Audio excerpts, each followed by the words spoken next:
미가서 6장 6절에서 8절 말씀입니다.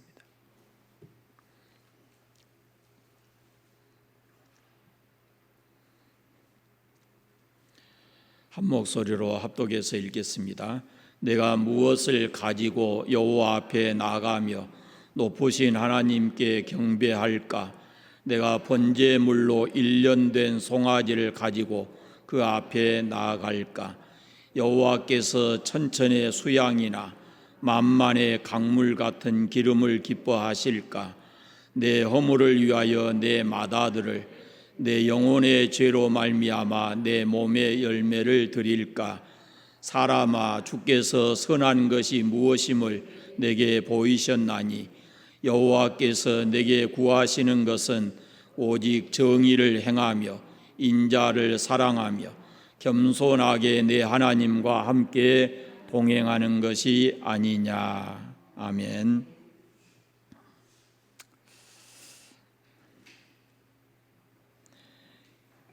여러분, 종교에 있어서 가장 중요한 것이 무엇이라고 생각을 하십니까?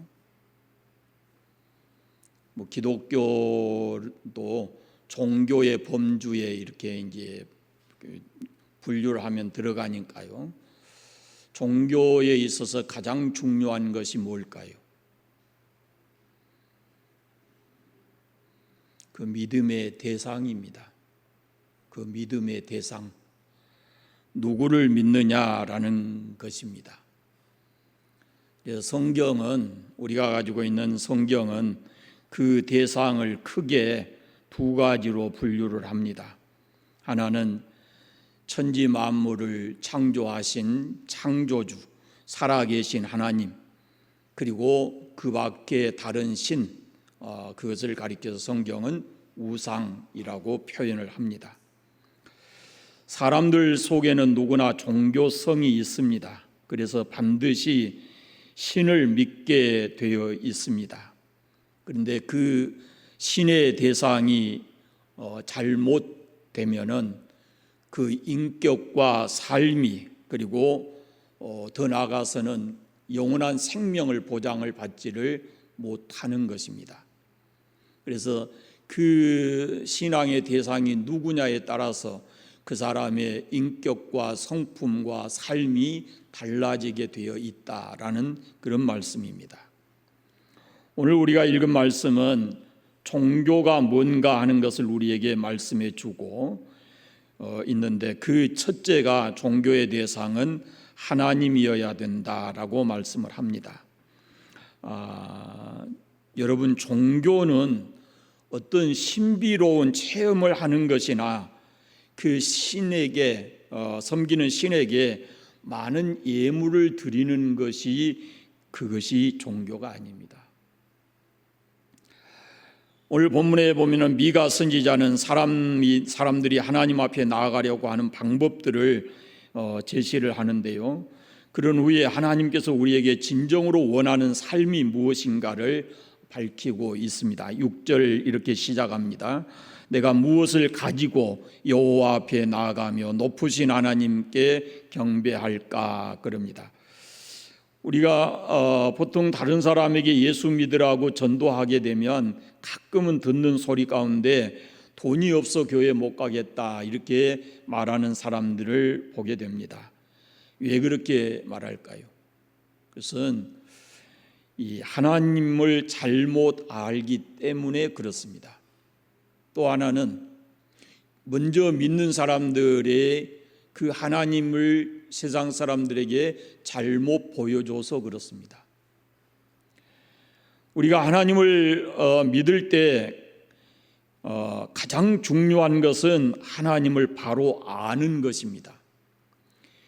이사야 43장에 보면은 나 여호와가 말하노라 너희는 나의 증인 나의 종으로 택함을 입었나니 이는 너희가 나를 알고 믿으며 내가 그인 줄을 깨닫게 하려 함이라 그렇게 말했고, 호시아 선지자도 나는 인애를 원하고 제사를 원치 아니하며 번제보다 하나님 아는 것을 원하노라 그럽니다. 그러면서 우리가 여호와를 알자, 힘써서 여호와를 알자, 이렇게 말씀을 합니다. 우리가 하나님을 믿는데 하나님을 제대로 알아야 된다는 겁니다. 가장 중요한 것은 하나님은 살아 계시다는 겁니다. 살아 있다는 것은 우상처럼 어느 한 곳에 머물러 있지 않다는 것입니다. 또 하나님은 어떤 형상이 없습니다. 그러므로 어떤 것으로도 하나님의 형상을 만들 수가 없습니다. 하나님은 세상 모든 것을 다 아십니다. 그리고 모든 것을 주관하시고 다스리십니다. 심지어는 우리의 생명도 하나님의 손에 있고 우리의 미래도 하나님의 손에가 있습니다. 뿐만 아니라 하나님은 구원의 하나님이십니다. 죄를 싫어하십니다. 그래서 인류의 죄값을 위해서 그 아들을 십자가에 내어주셨습니다. 그것이 바로 십자가의 대속의 죽음입니다. 그리고 하나님은 지금도 일하십니다. 구원받은 사람을 통해서 지금도 일하고 계십니다. 그러므로 우리가 무엇을 가지고 하나님께 나아가서 하나님을 기쁘시게 한다는 것은 그건 하나님을 잘 못 아는 데서부터 나오는 생각과 행동이다라는 것입니다. 제가 지금 하나님은 이러이러한 분입니다라고 몇 가지 말씀드렸는데 이것은 아주 작은 부분들이 얘기예요.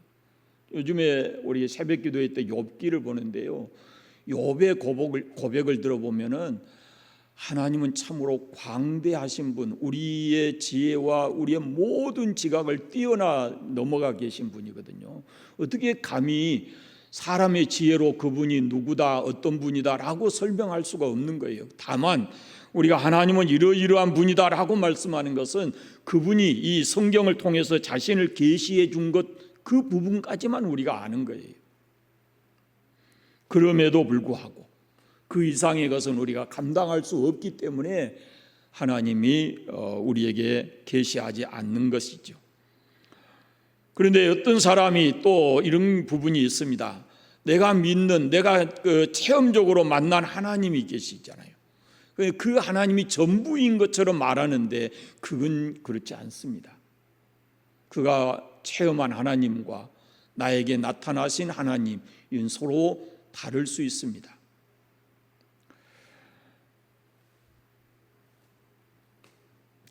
하나님께서 무엇이 부족해서 우리에게 무엇을 받으시는 분이 아닙니다. 그분은 모든 것의 주인이십니다. 6절 뒷부분과 7절 상반절을 한번 같이 읽어보겠습니다.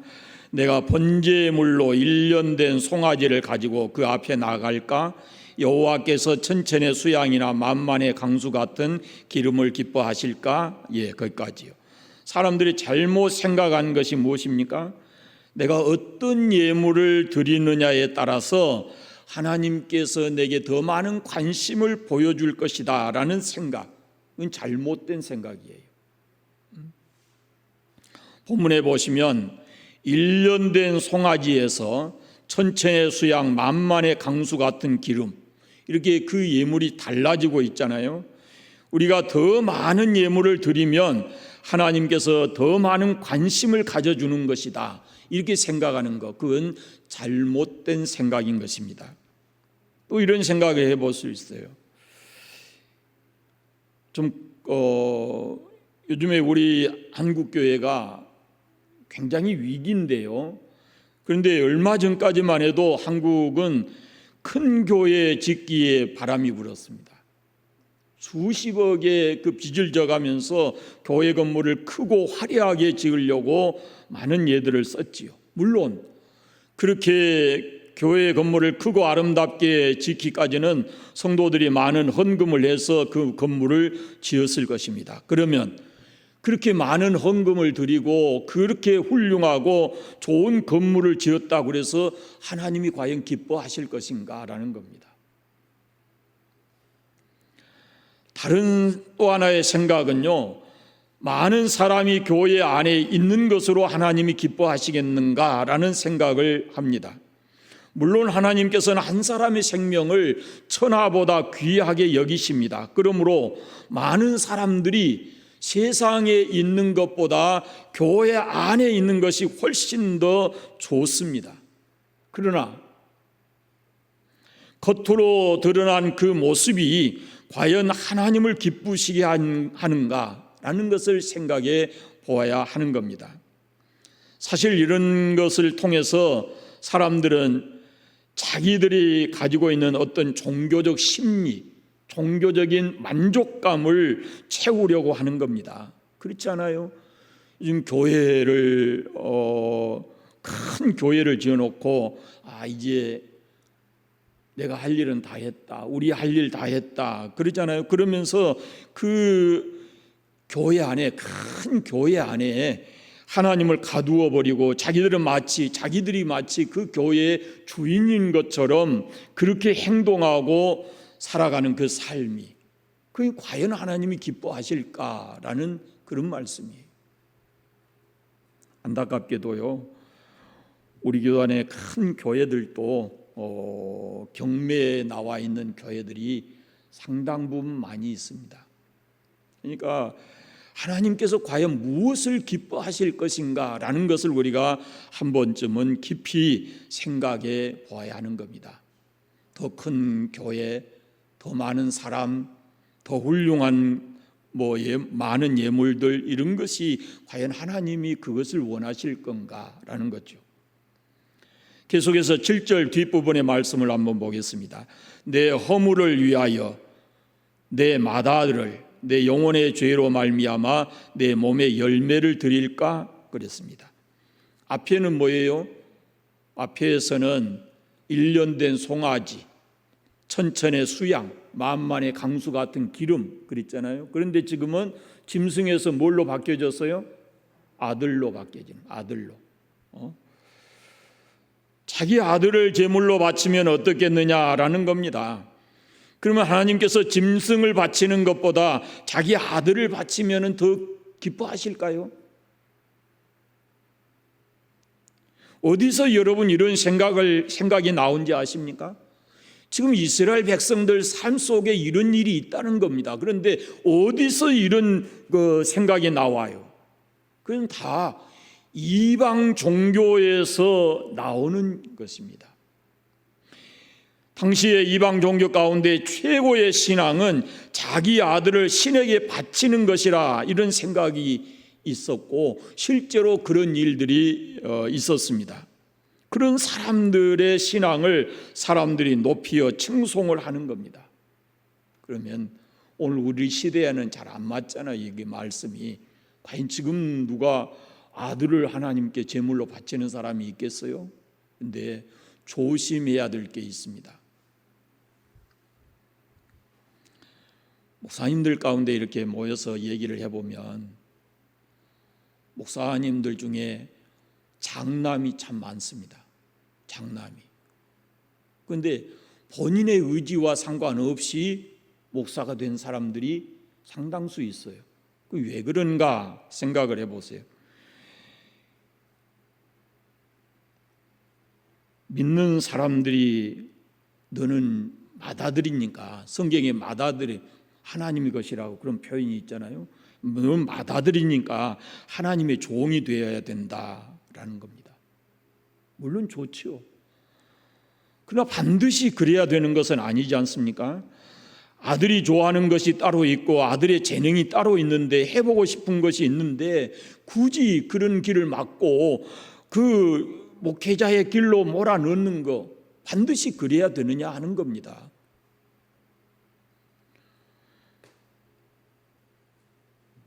무슨 생각에서 어떤 마음으로 그렇게 하는가라는 걸 생각해 보시면, 물론 하나님 말씀에 순종한다는 의미를 가지고 있지만 그 말씀은 그런 의미가 아니거든요. 사람들이 가지고 있는 잘못된 생각 때문에 그렇습니다. 아들이 목사가 되면 그 부모의 신앙을 좋게 본다는 겁니다. 그렇지 않습니다. 우리가 알아야 될 것은 부모의 신앙 때문에 아들이 목사 되는 것은 결코 바람직한 일이 아닙니다. 또 아들이 목사가 됐다 그래서 하나님께서 그 부모의 신앙을 크게 보지도 않습니다. 신앙은 각각입니다. 아버지 목사의 신앙이 다르고 부모의 신앙이 다르고 자식의 신앙이 다른 겁니다. 자녀가 아들이 목사가 됐다 그래서 부모의 죄가 가벼워지는 것도 아니고 묻어뒀던 그 죄가 없어지는 것도 아니에요. 아들 열이 있는데 열을 다 목사시켜도요, 본인이 예수 그리스도를 믿지 않으면 그 사람은 하나님 나라와 상관이 없는 겁니다. 그런데 지금은 그런 생각 안 하시겠지만은 우리 어렸을 때 많은 분들이 그런 생각을 가지고 있었어요. 부모님들 신앙 속에. 그래서 목사 된 사람들이 적지 않게 있습니다. 또 한편으로는 그것이 잘못됐다 이렇게 말하기도 힘듭니다. 왜? 어쨌든 목사가 돼 가지고 있는데 그렇게 말하기가 쉽지 않습니다. 그러면 하나님께서 우리에게 원하시는 것이 뭐냐? 어떻게 해야 바른 신앙을 가지고 하나님께 다가갈 수 있는가라는 겁니다. 그래서 한마디로 말하면 우리의 신앙에 있어서 최고는 바로 하나님의 말씀입니다. 하나님의 말씀대로 믿어야 됩니다. 하나님 말씀대로 살아야 합니다. 우리가 하나님 말씀을 듣고 하나님 말씀에 순종함으로 하나님께 나아가는 그 믿음을 가져야 됩니다. 우리가 신앙생활할 때 때로는 다른 사람의 간증을 듣는 것도 도움이 됩니다. 그러나 반드시 그 사람이 경험한 그 신앙을 나도 반드시 경험해야 되는 것은 아닙니다. 다만 우리는 하나님의 말씀을 듣고 하나님 말씀대로 믿고 순종하면 되는 것입니다.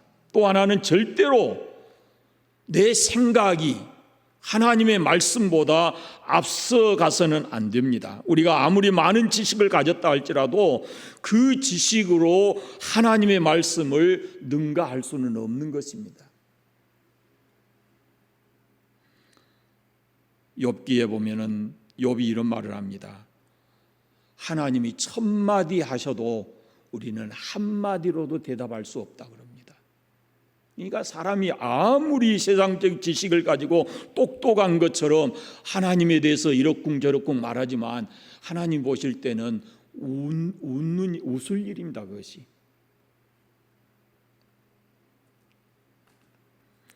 이미 말씀드렸습니다. 신앙은 하나님의 말씀을 듣고 그 말씀에 믿음으로 반응하는 것이 신앙입니다.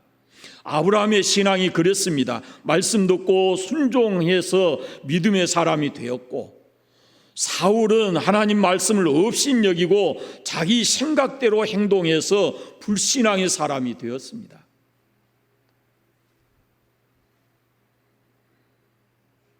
한 가지 분명한 것은 바른 믿음은 바른 삶으로 나타난다라는 겁니다. 신앙은 허구한 것이 아닙니다. 어떤 이상이 아닙니다. 신앙은 곧 우리의 삶인 것입니다. 8절 말씀을 같이 읽어보겠습니다.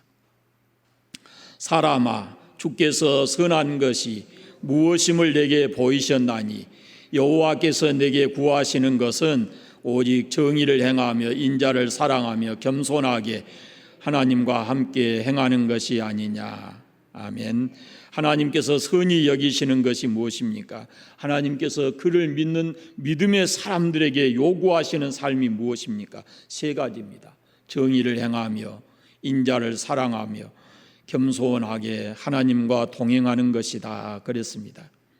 우리가 하나님을 말할 때 그 대표적 성품으로 공의와 사랑과 공의를 듭니다. 하나님은 사람을 외모로 대하지 않습니다. 어떤 사람이든지 있는 그대로 하나님께서는 받아주셔요. 부족하다, 못 배웠다, 병들었다 그래서 내쫓는 것도 아니고, 죄가 많다 그래서 하나님께서 거절하는 것도 아닙니다. 자기 있는 모습 그대로 하나님께 나아가면 하나님께서는 그의 부족함이나 그의 죄를 그 있는 그대로 받아서 하나님께서 그 문제를 해결해 주시는 겁니다. 그렇게 하나님은 끝없이 자비로우신 분입니다. 그 하나님께서 우리에게 요구하는 것은 정의를 행하는 삶입니다. 사람은 세상에서 혼자 살지 않습니다. 여러 사람들과 함께 모여 사는 것이 인간의 삶입니다. 이런 공동체의 삶을 살아가는 인간에게 가장 필요한 것이 공의, 정의입니다. 이 공의가 이루어지지 않으면 사회는 타락하고 무법의 사회가 되는 것입니다. 그런데 요즘 우리 사회를 보면서 참으로 안타까운 것은 이 정의가 점점 사라지고 있다라는 겁니다. 윗사람에서부터. 그래서 더 안타까운 겁니다. 국가 권력을 가진 사람들이 훨씬 더 이 부분에 바로 서야 되는데 그렇지를 않다는 것이 이 나라가 안타까운 현실인 것입니다. 하나님께서는 정의, 공의가 이 사회에 하수처럼 강물처럼 흐르기를 원하십니다. 사실 이 정의라는 것은 자기 자신에게 엄격해야 합니다. 그런데 자기 자신에게는 느슨하게 잣대를 대고 다른 사람에게는 엄하게 잣대를 들이대는 것이 오늘 우리 사회 지도층의 삶의 모습이거든요. 어쩌면 이것은 드러나지 않지만 우리들도 똑같은 삶을 살고 있는지 모릅니다. 그런데 하나님께서는 정의를 행하는 삶을 살아라 라고 말씀을 합니다. 바울이 말한 것처럼 우리는 날마다 우리 자신을 죽이는 삶을 살아야 됩니다. 예수님께서 자기 자신을 죽이고 십자가를 지고 나를 따르라 이렇게 말씀을 하셨습니다. 하나님의 말씀을 엄격하게 우리 자기 자신에게 적용을 해야 됩니다. 예수님께서 이렇게 말씀하시잖아요. 남의 눈에 자기 눈에 들보가 있으면서 남의 눈에 있는 티를 본다고. 그것이 어리석은 거예요. 잘못된 자를 되는 거예요.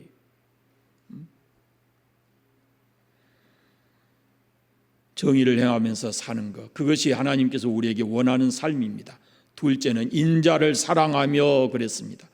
인자라는 말은 사람을 가리키기도 하지만 인자라는 의미의 뜻이 뭐냐면 다른 사람을 용서하고 불쌍히 여기는 마음을 인자함 이런 표현도 합니다. 그러니까 우리의 잘못은 사람을 너무도 외모로 판단한다라는 겁니다. 이해관계를 따지고. 하나님께서 정말 우리에게 원하시는 삶은 이런 것들을 초월해서 모든 사람들을 있는 그대로 받아주고 그 허물이나 잘못된 것을 용서해주고 사랑해주는 것, 그것이 바로 우리가 하나님을 믿는 사람들의 이 땅에서 삶이다라고 말합니다. 예수님께서 마태복음 18장에서 용서와 긍휼에 관한 비유를 하시는데 어떤 임금과 종을 관계를 통해서 비유에 말씀하십니다. 그 비유에서 예수님께는 1만 달란트 빚진 자의 그 빚을 탕감해 준 얘기를 합니다. 그런데 이 사람이 나가서 300 데나리온 빚진 자를 용서하지 않아요. 그러니까 다시 불러들여 가지고 하시는 말씀이 내가 너를 불쌍히 여김같이 내 빚진 친구를 불쌍히 여기는 것이 네가 마땅하지 아니하냐라고 그 임금이 종에게 하는 말씀을 합니다. 그리고 예수님께서 다 그 비유를 끝내시고 이렇게 말씀하십니다. 너희가 각각 마음으로부터 형제를 용서하지 아니하면 나의 하늘 아버지께서도 너희에게 이같이 하시리라 그렇게 말씀하세요. 문제가 있는데 요즘 우리들의 삶을 가만히 들여다보면 이해하고 용서하려고 하기보다는 단호하게 잘라내고 미움의 칼을 들이대고 그걸 함부로 휘둘른다라는 겁니다. 사랑하는 마음보다 증오하는 마음이 훨씬 더 커가고 있다라는 것이 문제인 겁니다. 다른 사람은 그만두고 한 가족끼리도 이 이해하고 용서하는 마음보다 이렇게 아주 증오하고 미워하는 마음이 훨씬 더 있어요. 교회 안에서도 마찬가지다 이렇게 생각이 들어요. 그런데 그렇게 서로 사랑하지 못하고 용서하고 이해하지 못하고 그렇게 삶을 살고 겉으로는 예수 잘 믿는 척 하면서 마음을 그렇게 가지고 살아가면 나중에 죽을 때까지 그렇게 살다가 나중에 주님 앞에 가면 어떻게 되겠어요? 오늘 하나님께서 우리에게 원하시는 삶을 사람을 불쌍히 여기고 용서하고 서로 사랑하는 것이다 라고 말씀합니다. 예수님께서 새 계명을 너희에게 주노니 너희가 서로 사랑하라 라고 말씀하시잖아요. 그러니까 사랑하는 것, 그것이 하나님께서 우리에게 원하시는 삶이다라는 겁니다. 세 번째는 겸손하게 내 하나님과 동행하는 것이라 그랬습니다. 성도에게 있어서 최고의 겸손은 하나님의 말씀을 듣고 그 하나님 말씀대로 믿고 하나님 말씀대로 행하는 것입니다. 그럴 때 하나님과 우리와의 동행이 가능한 겁니다. 아모스 3장에 보면은 두 사람이 뜻이 같지 않은데 어찌 동행하겠느냐 그럽니다. 우리가 하나님 앞에 기도합니다. 하나님 오늘 나와 동행해 주십시오라고 기도합니다. 그런데 내가 다른 뜻을 품고 있으면서 하나님께서 나를 동행해 주시는가라는 걸 생각해야 합니다. 하나님의 뜻을 알고 그 하나님의 뜻을 따를 때 전능하신 하나님께서 우리와 함께 계시고 우리와 동행하시는 겁니다. 시편 147편에 보면은 여호와께서 겸손한 자를 붙드시고 그렇습니다. 겸손한 자를 붙드시고. 사랑하는 여러분, 신비스러운 체험, 그런 체험적인 신앙을 갖기를 원하십니까? 살아가면서 다른 사람이 경험하지 못한 놀라운 기적을 경험하기를 원하십니까? 자칫 잘못하면 신비스러운 체험을 한다든지 놀라운 기적을 경험하게 되면 자칫 잘못하면은 교만해지기 쉽습니다. 그것보다 더 중요한 것이 있습니다.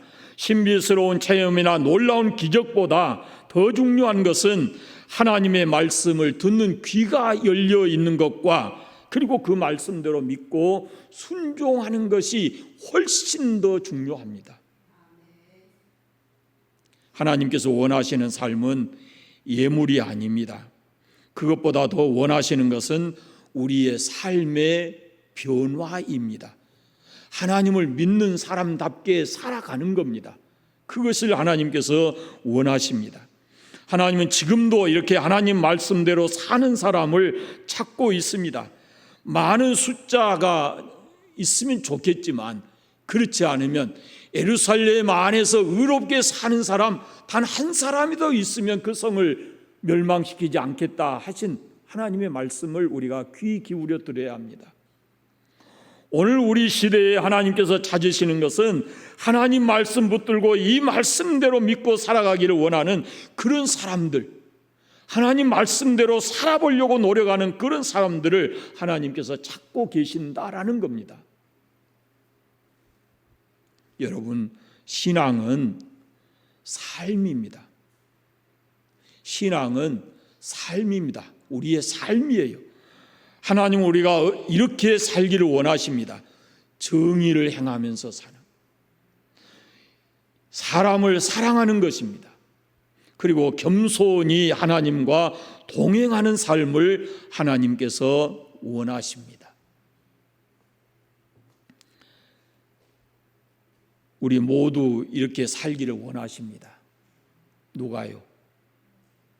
우리가 믿는 하나님이, 하나님의 백성된 우리에게 그렇게 살기를 원하십니다. 다음 주일 설교와 연관시켜서 제가 한마디만 말씀을 드리겠습니다.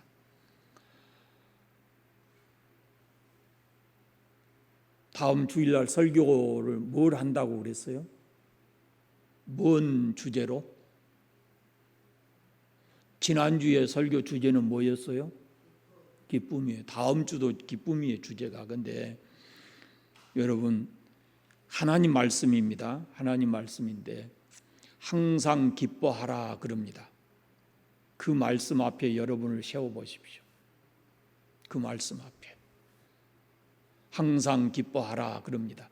그 말씀 앞에 여러분 자신을 세워보십시오. 하나님 우리에게 그렇게 살아가라고 말씀하셔요. 그 이유는 제가 주일날 말씀드리겠습니다. 주일에 돌아올 때까지 우리가 하나님이 이렇게 우리에게로 하여금 살아가기를 원하신다라는 것을 오늘 세 가지 말씀을 우리에게 하고 계시니까 우리가 하나님 말씀대로 이렇게 삶을 살아가게 되시기를 바랍니다. 기도하겠습니다. 거룩하신 아버지 감사합니다. 하나님의 백성들의 잘못된 삶을 선지자를 통해서 지적하시고 하나님이 진정으로 원하는 삶이 무엇인가를 미가 선지자를 통해서 말씀해 주셨는데 하나님의 말씀은 어제나 오늘이나 동일한 줄 믿습니다. 오늘도 하나님은 이 말씀을 우리에게 하신 줄로 믿습니다. 하나님의 자녀인 우리에게 이렇게 살기를 원하신 줄 믿습니다. 하나님, 정의를 행하는 삶을 살게 하시고 사람을 사랑하며 살게 해주시고 겸손히 하나님과 늘 동행하는 삶을 살아가도록 은혜 주시기를 간절히 원하옵고 기도합니다. 하나님, 이렇게 사는 것이 우리의 삶이 되게 하여 주옵소서. 하나님을 믿는 우리의 삶이 이렇게 되게 해주시기를 원하옵고 기도합니다. 그래서 진정으로 우리가 하나님 앞에 부끄러움이 없는 삶을 살아갈 수 있도록 은혜 베풀어 주옵소서. 삶의 연장이 너무 힘들고 어려운 일이 많이 있습니다. 전능하신 주님께서 성도들을 붙들어 주시고 동행해 주시고 주일에 돌아올 때까지 주님과 함께 동행하면서 믿음으로 승리하는 삶을 살게 해주시기를 간절히 원하옵고 예수 그리스도의 이름으로 기도드립니다. 아멘.